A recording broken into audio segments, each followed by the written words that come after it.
This meeting is being recorded. I have to do something here. Got it. Okay. Yeah, I have to allow them to do it. And what happened?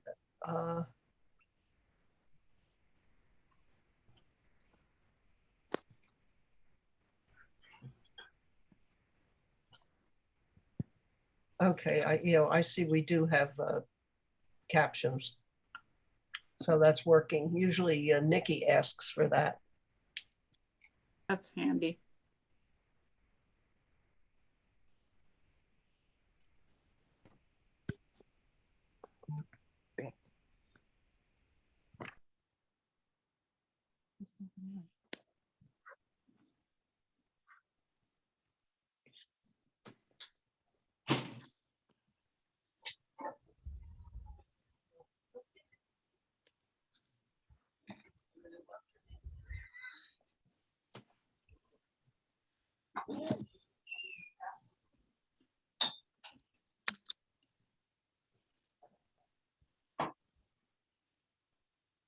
All right, 7 o'clock. Let's get the fucking meeting going.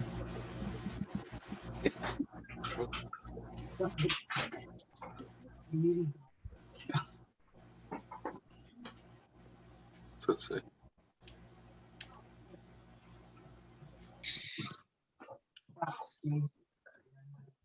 No.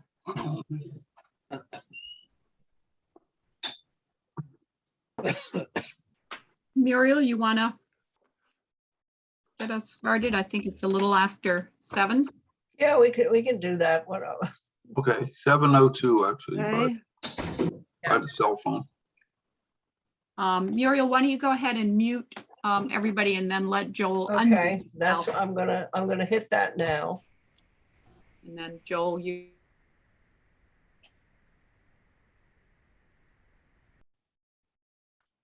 There you go. Mhm.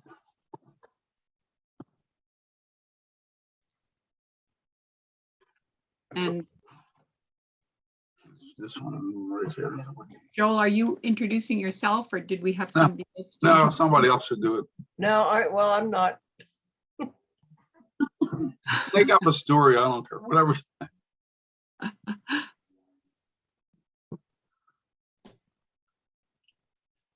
Well, Joel, we're happy to have everybody here to listen to Joel Spivak, who's our acting president of the Oliver Evans chapter of the Society for Industrial Archaeology, who is going to be talking about railroads and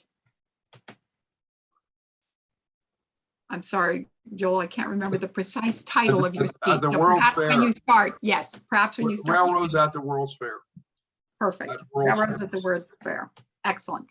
Mhm. So without further ado, let's welcome Hello. Joel to begin his speech. I'm ready. Hi, everybody. Thank you for joining the Oliver Evans chapter monthly program. This was a very unusual presentation for myself because I have vision problems over the last year or two, and sometimes I can't read what's on the screen. So I'm good at looking at the pictures, but I can't do any reading. So I had 2 people help me put this program together. And this is Diane. She can introduce herself. This is my wife, who patiently Googled up all the things I asked her to Google up and help me assort the pictures and to create the PowerPoint. And my friend George Felice, are you there, George? Wave your hand so people. I they see can George. George was there. And thank you, George Felice.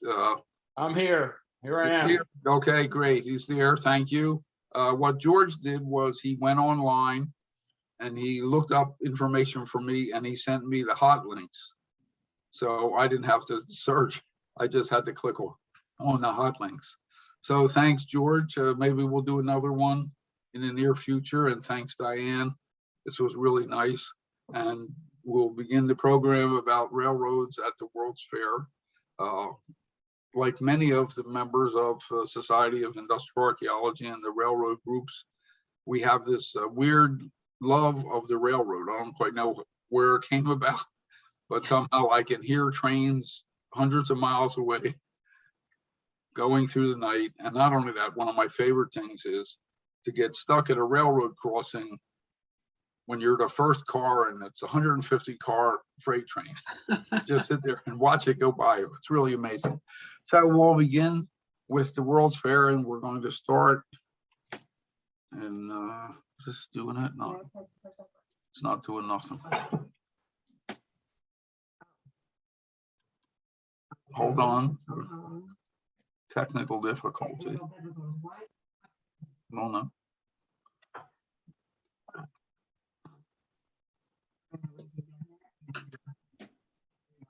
Okay.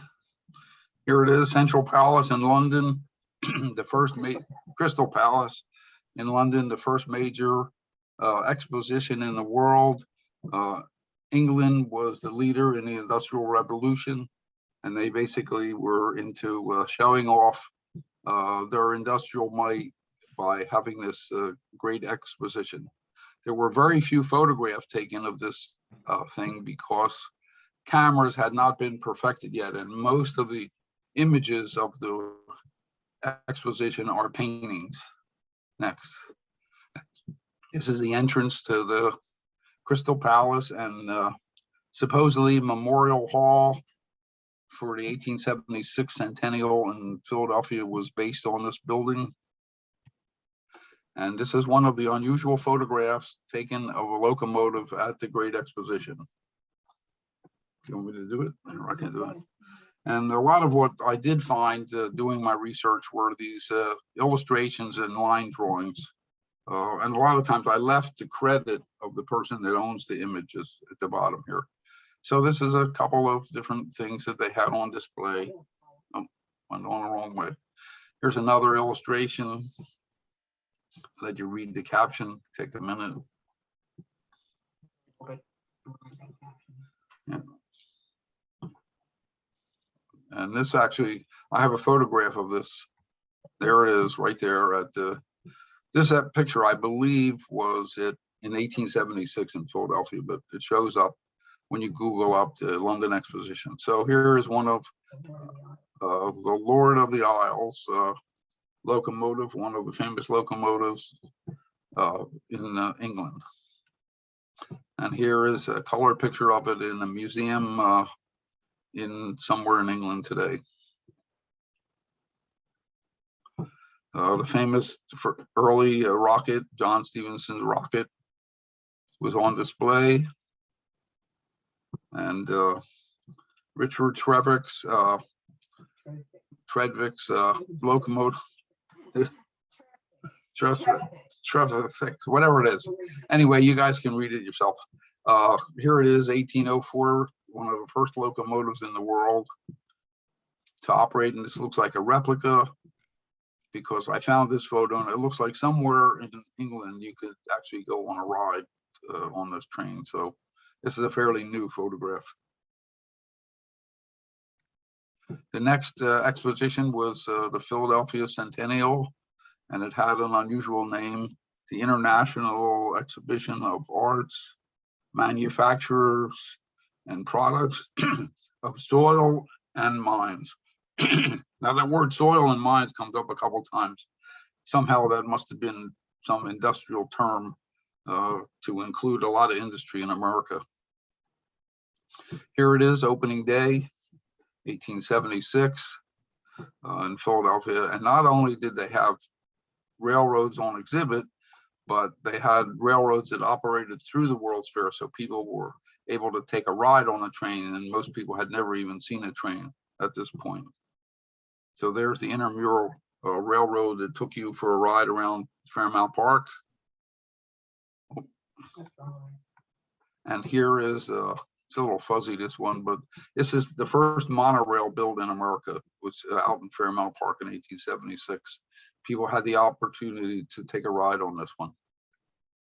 Also at 1896 was the Sturbridge Lion, the first locomotive to actually operate in a commercial railroad up in Honesdale, Pennsylvania. There's a replica of that vehicle there today. Yet I was trying to get to it for a couple of years, but I will one of these days. And there it is on exhibit at the Centennial. And this was a very famous thing, and people really celebrated the fact that we had rail transportation in Pennsylvania. The Tom Thumb was there. That's the vehicle that raced the horse for the Baltimore and Ohio Railroad, and eventually beat the horse. The horse actually was leading, and the engine outlasted the horse. Also, the John Bull was there. There's a replica of the John Bull in the Smithsonian now, with a beautiful exhibit with some wrought iron railings from Lower Merion Township surround the vehicle in Smithsonian.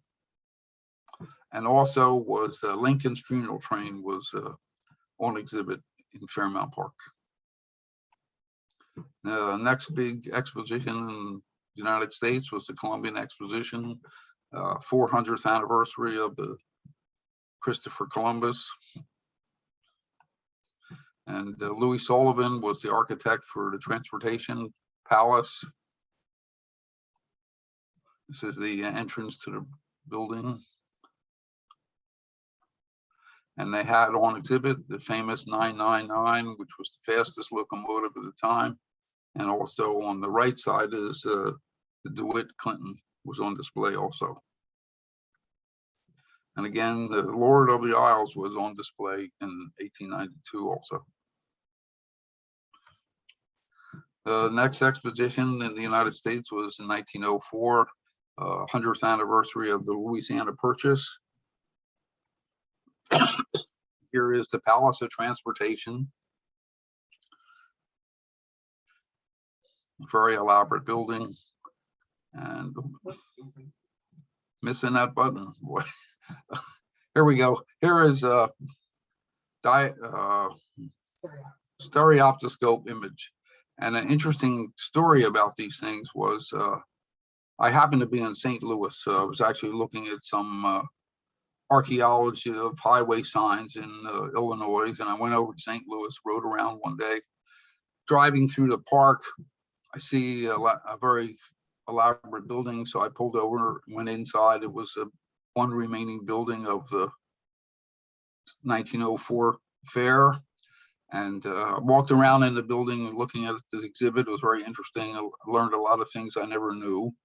And as I was going out the door, coming in the building was a fella, and he had 2 slide projectors, one in each hand, and he was like standing at the door on the outside, waiting for someone to open the door so he could come in. So I was going out, I opened the door, and he looked at me and he said, "Oh, don't leave. I have this really fantastic slideshow." So I said, "Okay, that sounds interesting." I let him in. We went into a room. Him and his friends were setting up this display with their slide projectors. And he had a special lens where the image was full size, like 10 feet high, covered the whole wall. And him and his friends were arranging these 2 slide projectors. They got them in line, and then he invited everyone into the room, and he handed out paper glasses that you use to look in a 3D comic. And what he had done was photographed the pictures like this. He had both images, and he had lined them up, and you were sitting there, and it was actually like being at the World's Fair. It was absolutely spectacular. I'd never seen that before. It was really amazing that this was like life size in front of you. Pretty amazing thing. Anyway, they had the most elaborate system of transit to ride around the fair. They had the elevated railroad, intermural railroad. I don't know why. Same thing in 1876. They had intermural railroad. I don't know what that means, but maybe one of the people in the audience know. But here is the railroad. It had 15 stops, so you could get on and get off and travel around the fair. This is the fair that you see at the end of that Judy Garland movie, Meet Me in St. Louis. There it is, turning, making a big U-turn and going back. There it is, pulling into one of the stations. And they had this miniature railroad, kind of like what you would see in an amusement park today, but it was actually steam operated. And this was another way you could get around the St. Louis Exposition. This is the exhibit here. Baldwin had an exhibit. Baltimore and Ohio had an exhibit. It says the car company had a pavilion and an exhibit, and the B&O Railroad had an exhibit there.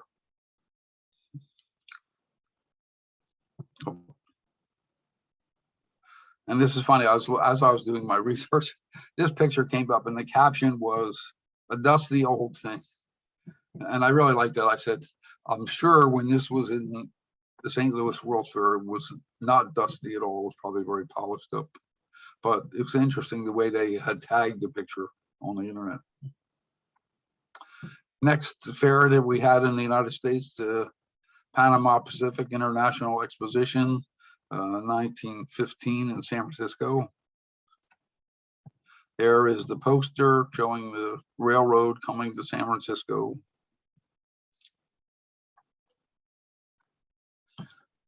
There is a picture postcard from the fair. Here is the Palace of Transportation.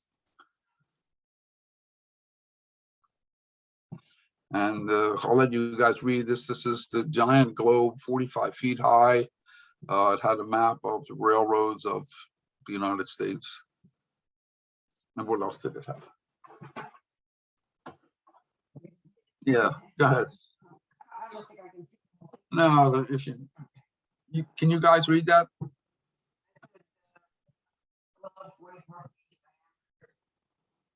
Extension 50 by was maintained within the globe where illustrated or information is not a district may be obtained admissions.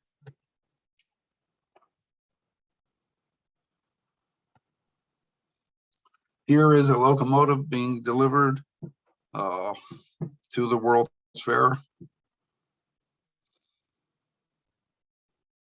Next World's Fair we had in the United States, Sesquicentennial, 1926, Philadelphia. This was in South Broad Street. Here's a map of the fair. It was quite an elaborate place.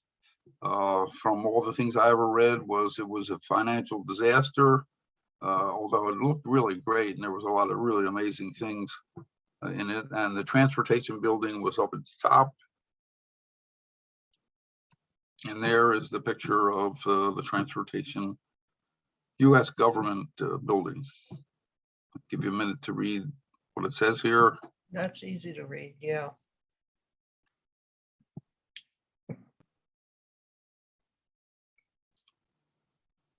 And of course, that had a pretty amazing exhibit inside. Pennsylvania Railroad had a very big display of things.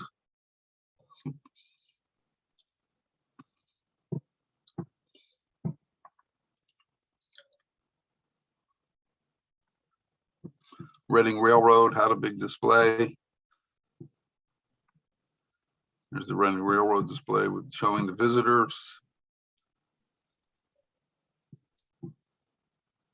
It had images of the railroad and the model railroad and a bunch of things for visitors. This is the timetable and the map of the express trains in the United States at that particular time. From Philadelphia. Yeah, from Philadelphia. They left Philadelphia. You could go in almost anywhere in the country from Philadelphia. Pennsylvania Railroad was the biggest railroad in the United States at that time. Here's the electric locomotive on display. There's the girls climbing up on the vehicle. Publicity shots that they took. All of these are from the City of Philadelphia archive collection. There's Baldwin locomotive having an exhibit about Baldwin, who was in Philadelphia from what's that look like, 1831 to 1926, and then they moved to Eddystone, and they were showing off some of their early vehicles. Also, they have these beautiful sculptures. This is honoring a railroad porter, and they had like a little lounge with very comfortable chairs. Sometimes you see ashtrays where people would like sit and smoke cigars and things like that. So the fair was very pleasurable, and it had a lot of incredible artwork. This is one example, and this is another example of honoring steel workers. And this is a display about the railroad, and shovels, I guess they symbolize the building of the railroad. You know, and I wonder whatever happened to all this art in 1926. Got to be in somebody's house somewhere.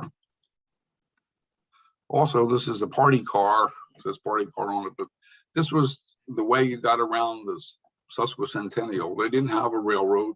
They had these vehicles where you got on and got off and just rode around the fair. Now, this vehicle existed up into the 1960s. Actually, it was in a garage in South Philadelphia, along with a 10-foot by 10-foot picture of Franklin Roosevelt. The next fair in the United States, Century of Progress, 1933. Thinking that was the 100th anniversary of the Chicago fire. And this was the streetcar map for the fair, so you could get around Chicago, showing off its trolley cars and elevated systems. And here's the fair, a review of the fair. Looking south on Lake Michigan, and just looking north, showing you all the different pavilions. And they also did not have a railroad. They had a spaceship that you could get around the fair with. And here is the rocket ride taking you to the Enchanted Island, which was the amusement park part of the fair. This is the Century of Progress transportation building, very modern building for the time, 1933. This is a colored postcard of the thing. And this is the description on the back of the black and white photos. So I'll give you guys a minute to look at this. Oh, what happened? Yeah, it must have touched something. I'll leave it. You guys can see that. It's not covering anything. Okay, there it is. Lenny, shake your head if you're done reading. Great, thank you.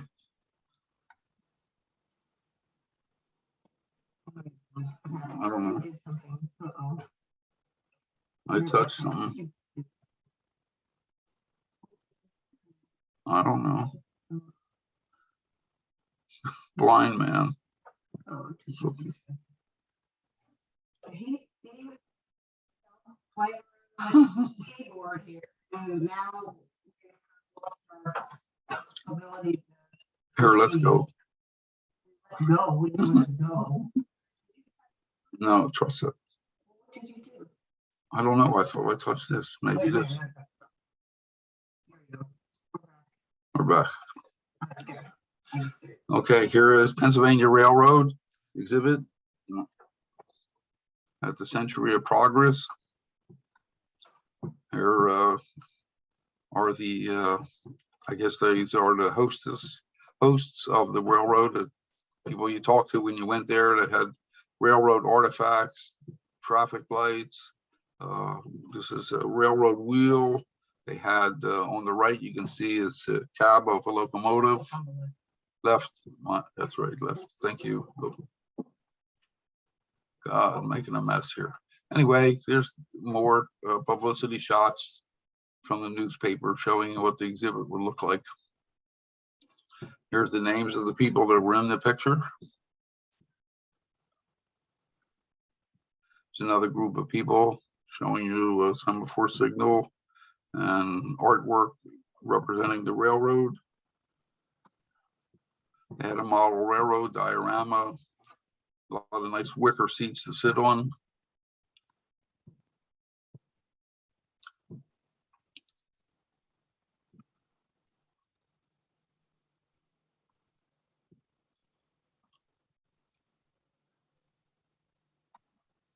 There's the crowd of people, and you can see in the middle here, where's it? Here you can see this right here. This is the cab of the locomotive. It was set up so that the kids who came to the fair could actually go in and were given a presentation about how you operate a steam locomotive. This is more of the artwork for the thing. And I always thought when I was a young kid and I would look at some of these pictures, don't touch anything, that it seemed like they had the railroad was kind of like a religious thing, because a lot of this artwork looked very religious to me. There's the goddess of electricity, I guess, charging up the locomotive on display. It's like an altar. What's that? It's like an altar. Yes, like an altar. And this is like one of the little lounge areas where you could go sit in a little wicker chair and enjoy your day at the railroad. There's the employees on display showing off the benefits of the railroad, images of the railroad. They had a model railroad that operated. There's people taking care of the locomotive. And there are people looking on display, seeing the locomotives on display, and they had the new and the old was on display, showing off the latest in transportation, 1933. The World of Tomorrow, 1939, New York City.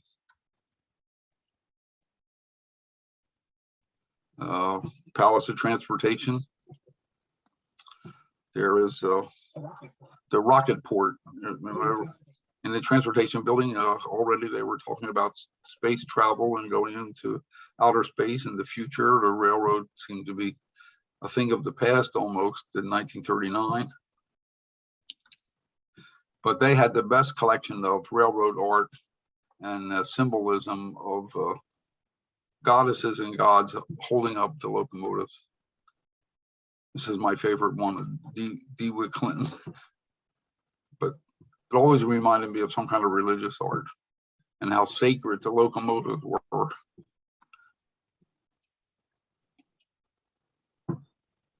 The beauty of passenger service. On display in 1939 was this locomotive from England. And also on display was Raymond Loewy's K4 streamlined locomotive. Now they created a special exhibit for this locomotive. They had it up on a dolly so that the wheels were not touching the track, but they had the locomotive operating at 60 miles an hour. The wheels were turning the entire time that it was on display.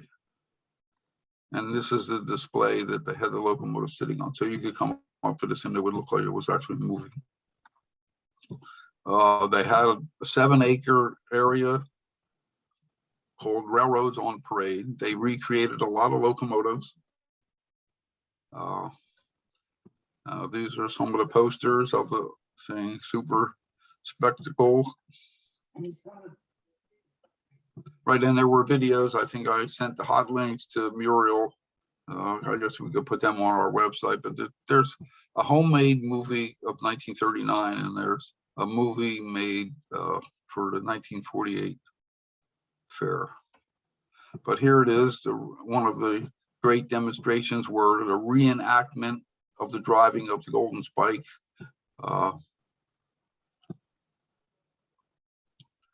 And they paraded these vehicles out. All the vehicles actually operated. And they had this whole costumed extravaganza. They had this early locomotive was in the parade. Some other reproductions. It's almost a Pioneer, a version of the Pioneer locomotive. And there was a replica of the Sturbridge Lion, was on exhibit in 1939. And the final fair, which was considered to be the best railroad exhibition of all was the Railroad Fair in 1948. This is the cover of the book, the guidebook, and they were celebrating the 100th anniversary of the first locomotive to leave Chicago. And this is a drawing of the layout showing you what they had on display in the fairgrounds in Chicago. Here's the poster, 1848, 1948, National Exposition of Pageantry and Events. And it's pretty amazing to watch. There's all these early trains with people in costumes, period costumes, getting on and off the vehicles. Yeah, wheels afloat or something like that. Wheels away or something, whatever it's called. And here is the first locomotives to leave Chicago in 1848, considered the pioneer.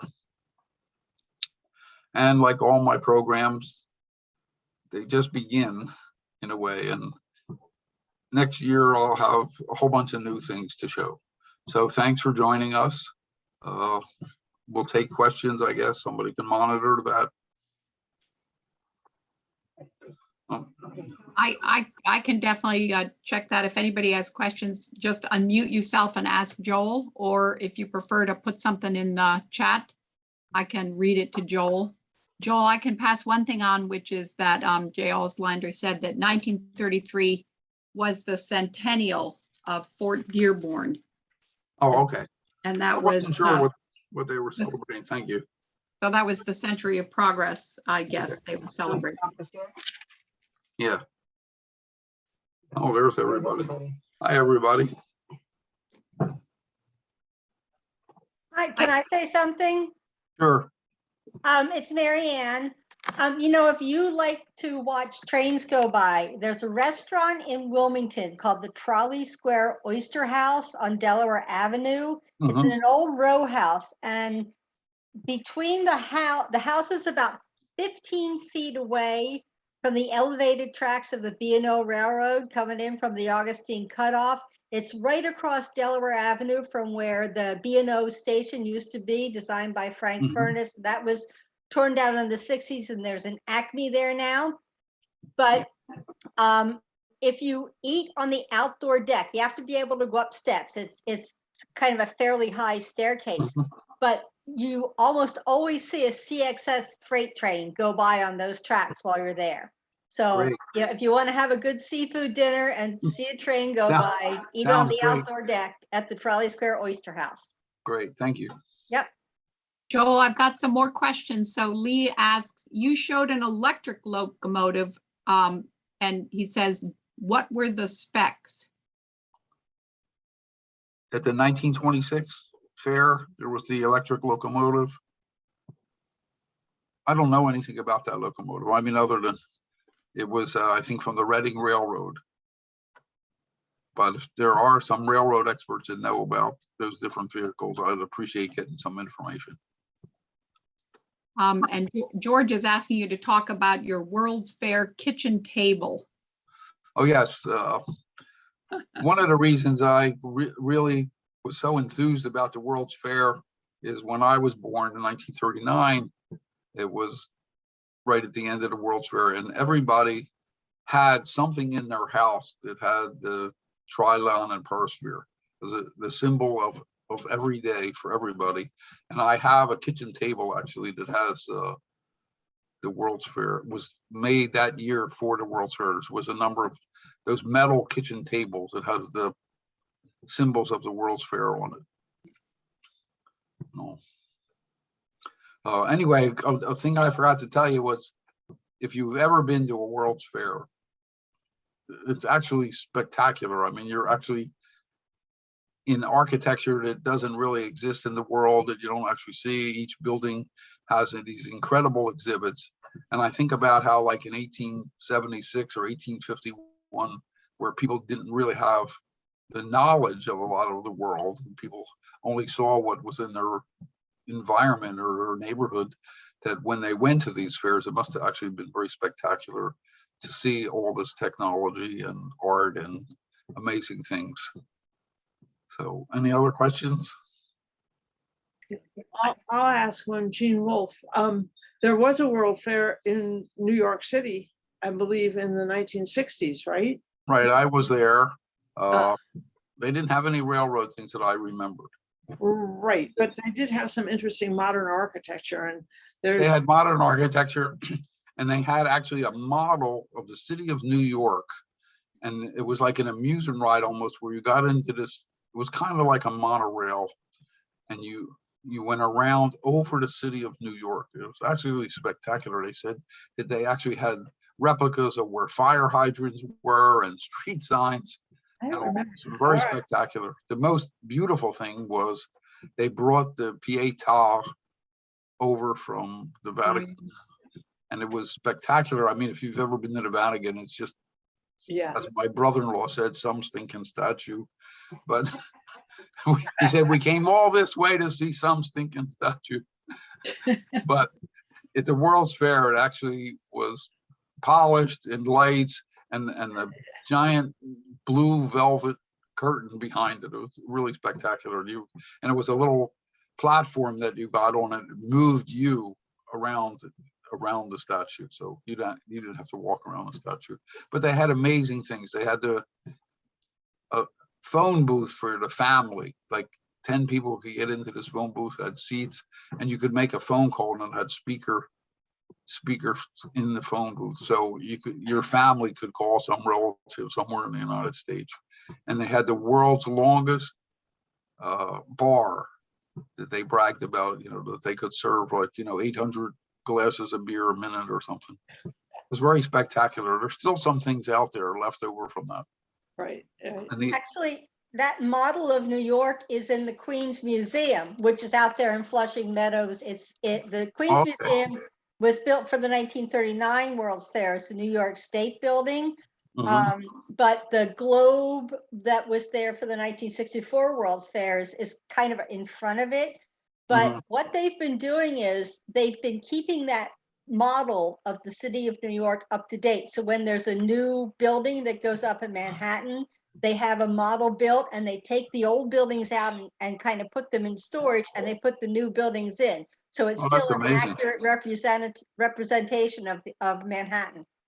Right, there was just a thing on TV about some of the remnants of the 1964 World's Fair, and how there's a group of people trying to preserve a lot of this. Yeah, a lot of them are deteriorating architecturally, so they want to try The to heliport or fix something. them. Yeah. Could I chime in a bit about the New York Pavilion? You mentioned Sure. that earlier. Yes, it's currently in the Queen's Museum. They actually have a New York City trivia contest every year, the Panorama Challenge. The helicopter ride, which was the way you got around the 1/1000 scale model of the city, does not exist, but they have updated that model. The thing was, it wasn't an official World's Fair like the 1939 World's Fair. The 1939 World's No, Fair. I don't think so. I read the criteria for World's Fairs, and a lot of World's Fairs that they call World's Fairs actually weren't World's Fairs. They Right, were right. considered expositions. It had to meet a certain criteria of education, and they talked about how the early ones from the 19th century were showing off industrial might. Right. And Well, in 39, it was in Yerba Buena Island. But the 1964-65, one of the reasons it didn't have any rail was because Robert Moses was one of the driving forces behind it. There was a so huge. he made sure. Well, the subway took you there. I remember that. Yeah. But what I remember is the General Motors Pavilion, which had a ride Right. that took you to the future. Anyway, Cars. just cars. wanted to chime in on that. Thank you. It was a Thank lovely you. presentation, by the way. Thank you. Can I say that panorama of New York that's in the Queen's Museum? I'm trying to think. I saw it in a movie maybe 2 years ago. Does anybody remember what movie it was? I can't remember. It was that Martin Scorsese thing about what's her nose on Netflix. The playwright. Anyway. It's something about a city. Imagine a City. It was something like that. We just watched a little bit of it a couple days ago. Oh, I know exactly who you mean. Yeah. The Scorsese, Fran Lebowitz. Thank you. There you go. Oh, okay. That's it. And the other World's Pretend Fair, it's a city. Something like Pretend it's a City or something like that. Yeah. and the other World's Fair I was at was 1968, Man in His World in Montreal, which was also very spectacular and had a lot of very interesting futuristic things. In the readings that I was looking at about World's Fairs, it said in the late 20th century, the World's Fairs were more about culture of countries and sharing of culture and food, as opposed to the industrial might. So I wasn't at any World's Fairs at the end of the 20th century, but We got the Belgian waffles out of 64. yeah, the Belgian waffles, actually, some famous things. And actually, supposedly a lot of different food came out of the World's Fair. 1904 supposedly had the first ice cream cone. And the hot dog. And hot the dog. hamburger. Yeah. And the hamburger, yeah, different things to eat.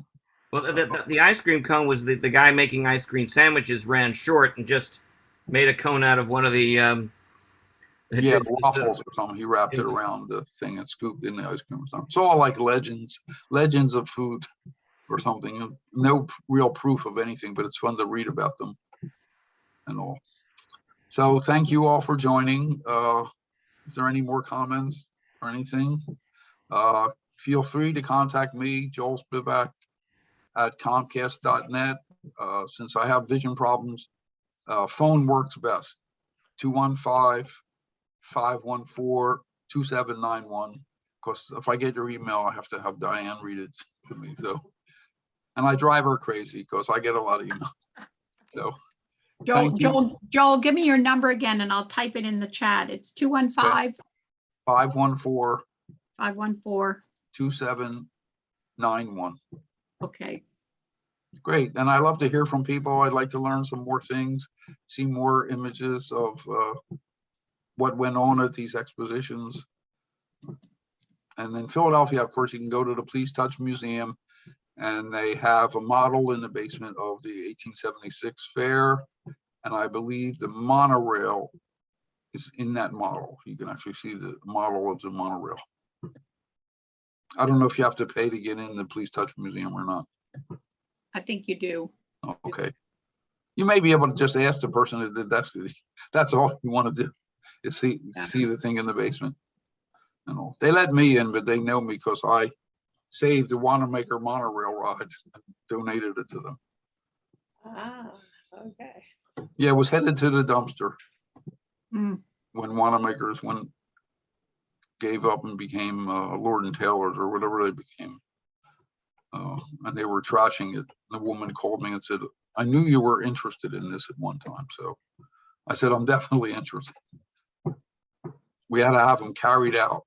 Both trains had to be carried down the steps from the 8th floor because they wouldn't fit in the elevator. Oh my God. Well, But thank people go there all the time and say, oh, it's really fantastic. I take my kids and tell my kids that we used to ride around in it.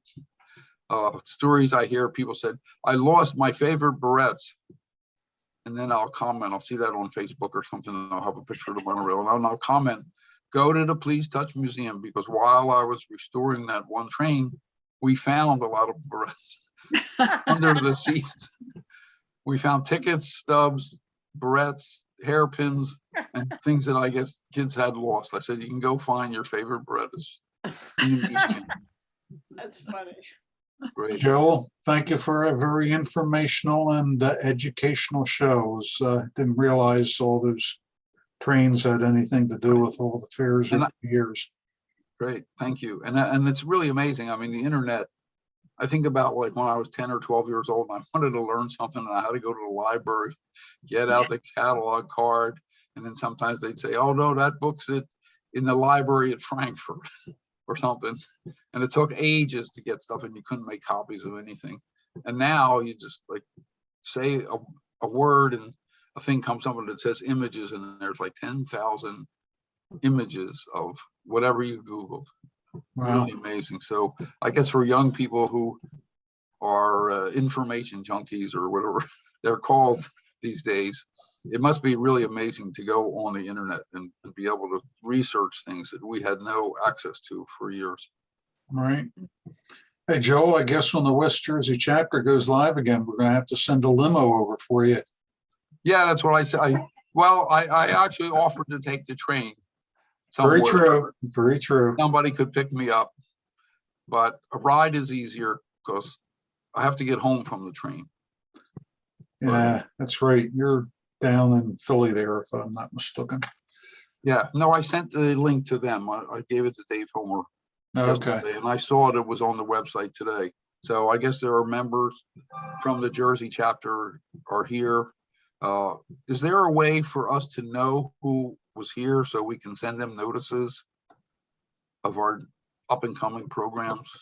Yeah, there's a list of participants. There's 20 Okay. people on here. Okay. And Joel, I wrote down, I mean, you can't always tell who people Mhm. are because it's just the names that they've identified themselves on Zoom. So we don't, but many of them are full names or email addresses. So I do have that information. And I do, so far tonight, I've seen four people, at least that names I recognized from West Jersey chapter, including myself. Mhm. And matter of fact, I see Pierre Lacombe is on there. Yeah, Right. right there. We missed our window to go look at those sleepers in the park because it's all overgrown right now. We wanted to look at a couple of stone sleepers that Pierre found in Fisher Park in Germantown, Philadelphia. Oh, He said he okay. found 2 sleepers there a year ago. And hi, Pierre. There's Pierre. Yes. How are you? And you're saying Fisher Park, huh? Yeah, that's what he said, right, Pierre? You found one on one side of the railroad and one on the other side of the railroad. Yeah, not only did I find I got COVID, so I'm not gonna, I hope I don't give you guys it. No, But, you can't get disease through the internet yet. Yeah. It was almost like in the movies, they tried a thing called smell-o-vision. And it was like odors that they put out. They had made a movie. It was like looking at a beautiful garden and you could smell all the flowers, and then there was food cooking and you could smell all that. It wasn't very popular. It didn't last very long, but it was one of those new age technology. And the internet isn't quite up to being able to communicate anything other than the images and sound. Well, the internet transmits different kinds of diseases. I'm sorry, Pierre, go ahead. Yeah, Joel, Joel, I mentioned you in an article I just had published in National Railroad Historical Society for your correction on the stone sleepers of the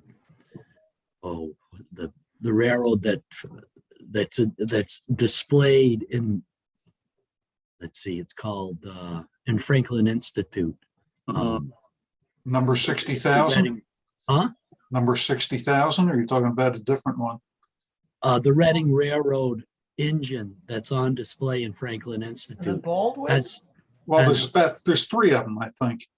Right, but only one of them is on stone sleepers. The one back in the corner. I know what Yeah. you mean. Right. Yeah. And Joel explained to me and provided me with photographs that display was put on the same time that in North Philadelphia, stone sleepers are being unearthed by the train station. And Right by- believe, Yeah, And the he Reading believed- train station at Broad Street below Lehigh Avenue. They were replaced. Anyway, I heard the Franklin Institute was rebuilding that whole locomotive room. Does anybody know anything about that? They were supposed to do that over the last year or two. They were going to make something where you could actually get under the locomotive, the big Baldwin locomotive. It was going to be like, they weren't going to let you get in it anymore, but you could walk around it and get under it. geez, I can't even crawl on the floor. Well, I guess they were going to have it elevated and you were going to be able to walk under it. Strasburg sort of has a little small version of that, but I hadn't heard anything about the Franklin doing that. There's some stuff. They were going to spend a whole lot of money or something. It was something that they had talked about maybe 2 or 3 years ago. And then the pandemic happened and I don't know what happened. Yeah, on Google, they have some pictures of the Franklin and the updated train room. As I said, I thought they were going to get to it as well, but if they haven't already, that's all the information I have.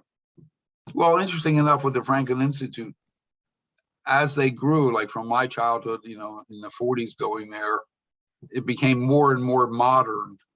And it seemed like the railroad and things of that era seemed to be like real old fashioned to the Franklin Institute. They got rid of their model railroad. They got rid of some of their locomotives, and they started having more things that had to do with the space program and the 20th century, 21st century.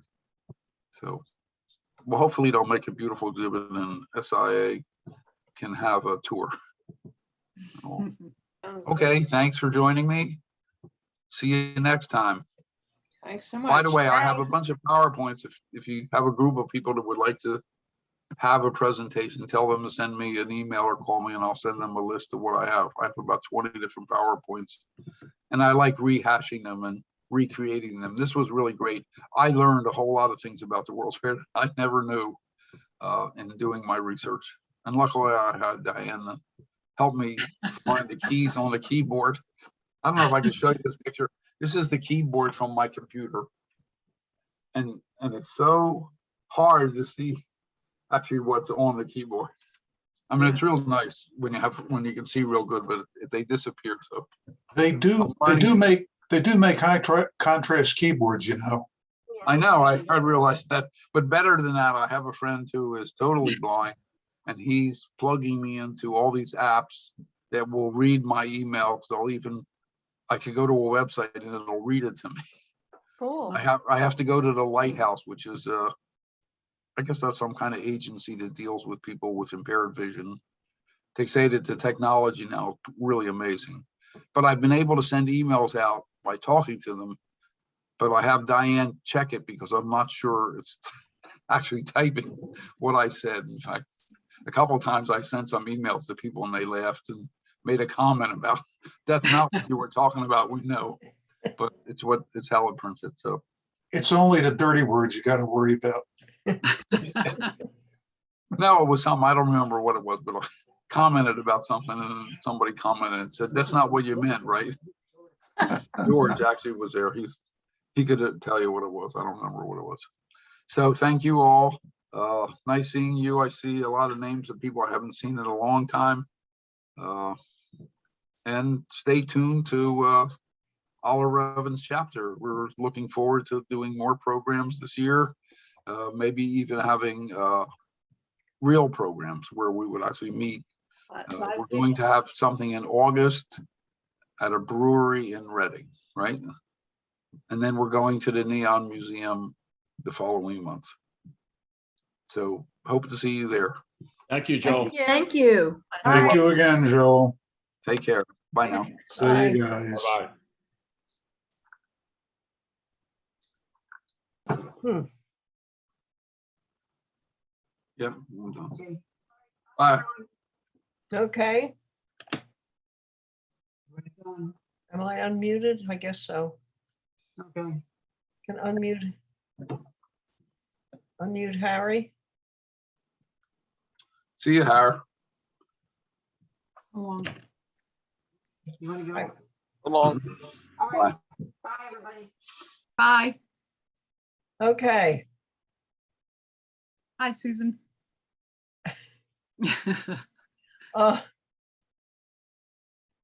Okay. Yeah. Okay. I guess I can stop the recording. Hopefully.